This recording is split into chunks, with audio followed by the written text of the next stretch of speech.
Good morning students. आज लगातार हमारी साइंस की 9वीं क्लास है जिसमें अपन पढ़ रहे थे लेसन नंबर 3 जेनेटिक्स मतलब आनुवांशिकी। ठीक है, अभी तक हम क्या क्या पढ़ चुके थे। अभी हम आनुवांशिकता, पिछले जो क्लास थे उसमें हमने आनुवांशिकी की परिभाषा या आनुवांशिकी जो शब्दावली थी, मतलब पूरे चैप्टर के अंदर जो जो अपने पास जितने भी वर्ड्स आए उन सब की जो परिभाषाएं थी कि उसका मतलब क्या होता है वो हमने पढ़ी थी। तो सब बच्चों ने याद कर ली होगी जहाँ तक मैं समझता हूँ।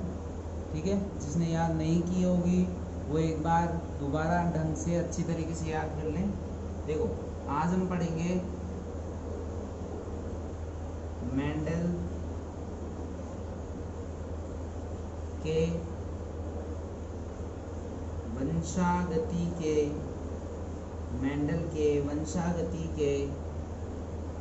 नियम। मेंडल के वंशागति के नियम, उसमें देखो पहला है अपने पास प्रभाविता का नियम। क्या है? प्रभाविता का नियम। पहला है अपने पास प्रभाविता का नियम। तो देखो, अगर अपन सिंपल सी बात करें तो प्रभाविता का मतलब, देखो हमने पिछली क्लास के अंदर पढ़ा था प्रभावी लक्षण व अप्रभावी लक्षण। तो क्या होते हैं? जो F1 पीढ़ी में अपना प्रभाव प्रदर्शित नहीं कर पाते उसे अप्रभावी लक्षण कहते हैं, और जो F1 पीढ़ी में अपने प्रभाव प्रदर्शित कर देते हैं उसे अपन क्या बोलते हैं? प्रभावी लक्षण कहते हैं। ठीक है, तो ये दोनों चीज़ें थी। अगर देखो अपन इसकी परिभाषा की बात करें तो सिंपल सी बात ये है, देखो जब दो समयुग्मजी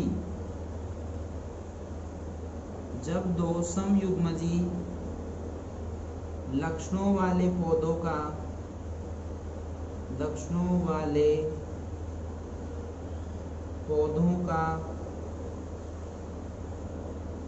संकरण कराया जाता है,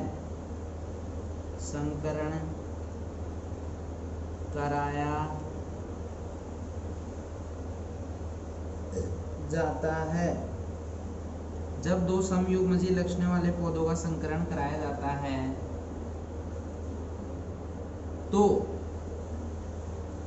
जो F1 पीढ़ी में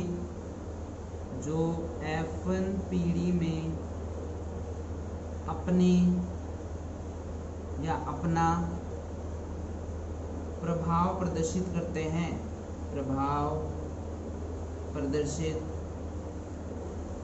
करते हैं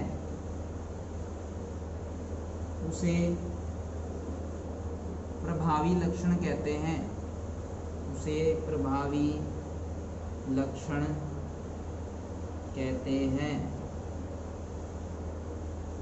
तथा जो F1 पीढ़ी में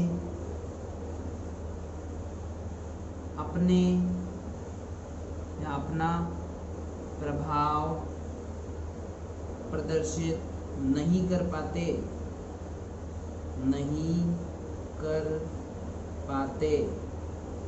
उसे अप्रभावी लक्षण कहते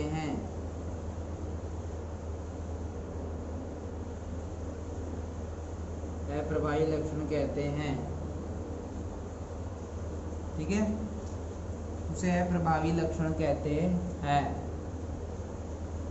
इस नियम को प्रभाविता का नियम कहते हैं। इस नियम को प्रभाविता का नियम कहते हैं। इस नियम को प्रभाविता का नियम कहते हैं। देखो अपन इसमें स्टार्टिंग से अगर देखें तो देखो अब थोड़ा सा ध्यान देना। देखो सबसे पहले मैंने ऐसे बोला दो समयुग्मजी पौधों के मध्य। अब समयुग्मजी देखो दो कैपिटल टी है, मैंने तो कैपिटल का मतलब क्या बताया था कि लंबे, लेकिन यहाँ पे दो समान है। समान मतलब समयुग्मजी हमने परिभाषा पढ़ी थी कि जब किसी भी लक्षण के जो दो तत्व हैं वो अगर समान हो, जैसे दोनों कैपिटल टी हो गए या दोनों स्मॉल टी, तो उसको बोलते हैं समयुग्मजी। तो एक ले लिया हमने समयुग्मजी लंबे पौधे, समयुग्मजी लंबे पौधे। एक तरफ हमने ले लिया समयुग्मजी बौने पौधे। ठीक है, अब देखो ये अपने पास क्या है, ये जो स्टार्टिंग वाले दोनों हैं ये है जनक पीढ़ी। क्या है ये? जनक पीढ़ी, जनक पीढ़ी है भाई। ठीक है, अब इसमें देखो दो कैपिटल टी हैं, ये दो कैपिटल टी ले लिए मैंने, इसमें दो स्मॉल टी हैं तो दो स्मॉल टी ले लिए। ये जनक पीढ़ी है। अब मैं एक एक चीज को क्लियरिफाई कर रहा हूँ। देखिए ये कैपिटल टी है, मतलब समयुग्मजी लंबे पौधे और समयुग्मजी बौने पौधे ले लिए। ठीक है, इसको अपन ने कराया, इसको देखो दो भागों में बांटा, दो कैपिटल टी दो स्मॉल टी। अब इनका आपस में संकरण कराएंगे जैसे अपन पहले कराते थे एक क्लास के अंदर। इस पहले वाले का पहले के साथ कराएंगे, फिर पहले वाले का दूसरे वाले के साथ कराएंगे, फिर दूसरे वाले का पहले वाले के साथ कराएंगे और दूसरे वाले का दूसरे वाले के साथ कराएंगे। तो देखो इसका इसके साथ कराया तो क्या आएगा, एक कैपिटल और एक स्मॉल। ठीक है, इसका इसके साथ करा दिया, अब इसका इसके साथ कराएंगे तो क्या आएगा, एक कैपिटल एक स्मॉल। ठीक है, अब इसका देखो इसका हो गया, अब इसका इसके साथ कराएंगे तो एक कैपिटल एक स्मॉल, इसका इसके साथ कराएंगे तो एक कैपिटल एक स्मॉल।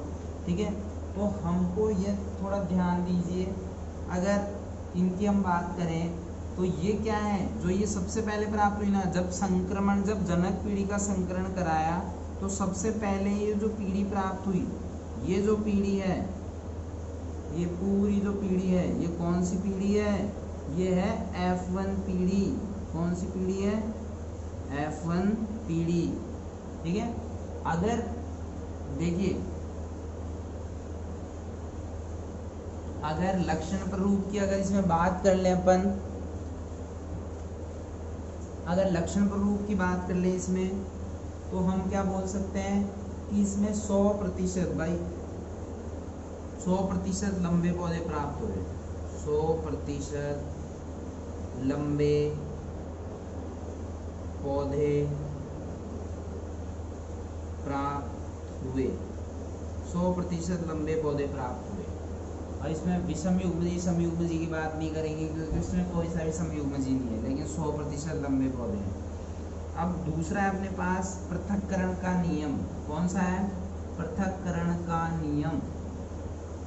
ठीक है, दूसरा टॉपिक लिखेंगे अपन पृथक्करण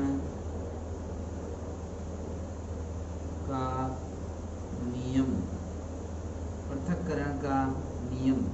ठीक है, पृथक्करण के नियम का मतलब देखिए अपन क्या बोलेंगे, युग्म निर्माण के समय दोनों युग्मविकल्पी अलग अलग हो जाते हैं, अर्थात एक युग्मक में सिर्फ एक विकल्प जाता है, इसलिए इसे पृथक्करण का नियम कहते हैं। देखिए अपन क्या लिखेंगे, युग्मक निर्माण के समय दोनों युग्म विकल्पी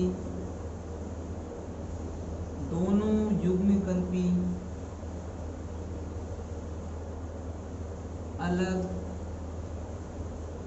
हो जाते हैं, दोनों युग्म विकल्पी अलग हो जाते हैं, अर्थात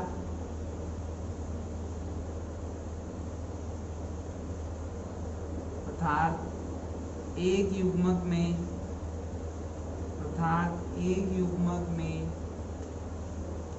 सिर्फ एक विकल्पी होता है, इसलिए इसे पृथक्करण का नियम कहते हैं, इसलिए इसे पृथक्करण का नियम कहते हैं। इसलिए इसे क्या कहते हैं, पृथक्करण का नियम। अब देखिए, अब हम इसमें क्या ले लेते हैं, 2 लंबे पौधे ले लेते हैं और 2 बौने पौधे ले लेते हैं, मतलब 2 कैपिटल टी ले लिए और 2 स्मॉल टी ले लिए, ठीक है। अब इन दोनों का अपन संक्रमण कराएंगे। देखिए, इसका संकरण कराया तो क्या प्राप्त हुआ, एक कैपिटल, इसका कराया तो क्या प्राप्त हुआ, एक स्मॉल। दोनों का अगर मैंने करा दिया तो वही प्राप्त होगा, एक कैपिटल एक स्मॉल। मतलब ये कैसे हैं, 100% लंबे पौधे प्राप्त हुए। ये कौन सी पीढ़ी है, ये है F1 पीढ़ी, ठीक है, ये हो गया। अब ये तो हो गई F1 पीढ़ी। अब हम F1 पीढ़ी से क्या प्राप्त करेंगे, F2 पीढ़ी। तो देखिए, ये मैंने बॉक्स बनाया है, ये मैंने एक बॉक्स बनाया,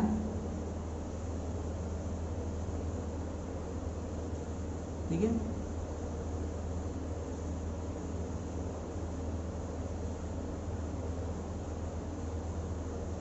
ठीक है, अब इसमें देखिए, एक कैपिटल एक स्मॉल। मतलब कहने का मतलब पृथक्करण का नियम का मतलब ही यही है कि इसमें युग्म का निर्माण होता है, और युग्म का निर्माण जो होता है, इसमें दोनों जो युग्म विकल्पी हैं वो अलग अलग काम करते हैं। नाम से पता लग रहा है पृथक्करण का नियम, मतलब पृथक पृथक अपना अलग अलग काम करते हैं। जैसे मान लो ये समयुग्मजी थे, ये थी जनक पीढ़ी, ठीक है, ये थी क्या, जनक पीढ़ी। अब इन दोनों का जैसे संक्रमण कराया, क्या प्राप्त हुआ, एक कैपिटल एक स्मॉल, मतलब 100% लंबे पौधे प्राप्त हो गए, F1 पीढ़ी प्राप्त हो गई। अब F1 पीढ़ी से क्या हुआ, ये दोनों अलग अलग हो गए। अलग अलग मतलब ये नर के रूप में भी हो गए और ये मादा के रूप में भी हो गए, ठीक है। इन दोनों का फिर क्या करा देंगे अपन, संकरण कराएंगे। क्या कराएंगे, संकरण करा दिया भाई दोनों का, ठीक है। अब जब संकरण करा दिया तो देखिए, इसका इससे संकरण कराया तो क्या प्राप्त हुआ, 2 कैपिटल, इसका इससे कराएंगे तो एक कैपिटल एक स्मॉल, इसका इससे कराएंगे तो एक स्मॉल एक कैपिटल, इसका इससे कराएंगे तो दोनों स्मॉल। अब कल हमने एक चीज पढ़ी थी, लक्षण प्ररूप और जीन प्ररूप। क्या पढ़ा था कल हमने, एक लक्षण प्ररूप और जीन प्ररूप। तो थोड़ा सा ध्यान से देखिए, लक्षण का मतलब होता है कि हम, देखो यहाँ लिख देता हूँ, लक्षण प्रारूप।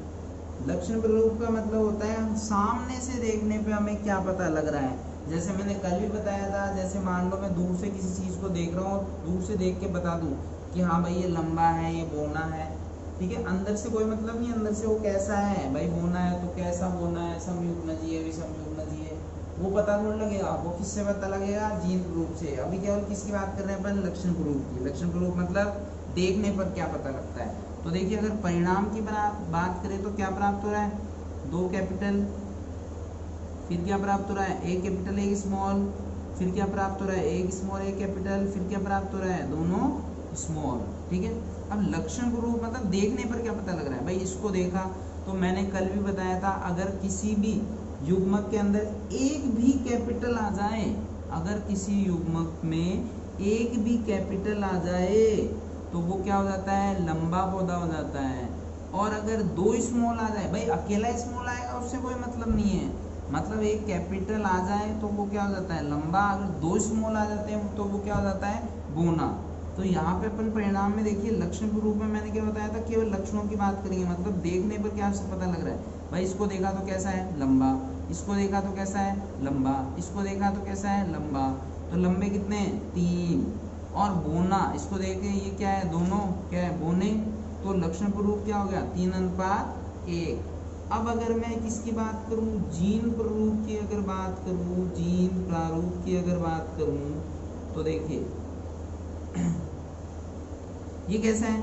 अब लक्षण जीन प्रारूप में क्या होता है, समयुग्मजी और विषमयुग्मजी की बात की जाती है। बस ये थोड़ा सा दिमाग के अंदर डाल लेना कि जब हम लक्षण प्रारूप की बात करें तो सिंपल लंबा और बोने की बात करेंगे, और जब हम जीन प्रारूप की बात कर रहे हैं तो हम दोनों चीजों की बात करेंगे, समयुग्मजी लंबे, समयुग्मजी बोने।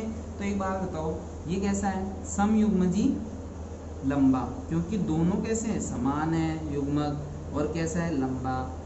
तो ये कितने हैं, एक ही तो है टोटल, तो 1 अनुपात। अब एक बात बताओ, ये क्या है, विषम युग्मजी लंबा, भाई लंबा तो एक कैपिटल आ गया, तो इसका मतलब क्या हो गया लंबा, लेकिन कैसा है सब विषम युग्मजी। तो कितने हैं ऐसे, दो है ना भाई, ये टी चाहे पहले आ जाए उससे क्या मतलब है, तो वही विषम युग्मजी है दोनों, तो विषम युग्मजी कितने हैं, दो। अब ये क्या है, सम युग्मजी कौन सा है, बोना है, ये भी अलग से, तो एक। तो इसका अनुपात क्या हो गया, 1:2:1, और लक्षण रूप का क्या अनुपात था, 3:1। ठीक है, समझ में आया। कल ये दोनों नियम अच्छी तरीके से बच्चों को याद होना चाहिए। फिर भी अगर कोई दिक्कत आए तो कल एक बार मेरे से पूछ लेना, कमेंट्स के अंदर डाल देना कि भाई अगर कोई प्रॉब्लम है तो। ठीक है, ये थी आज की क्लास, थैंक यू।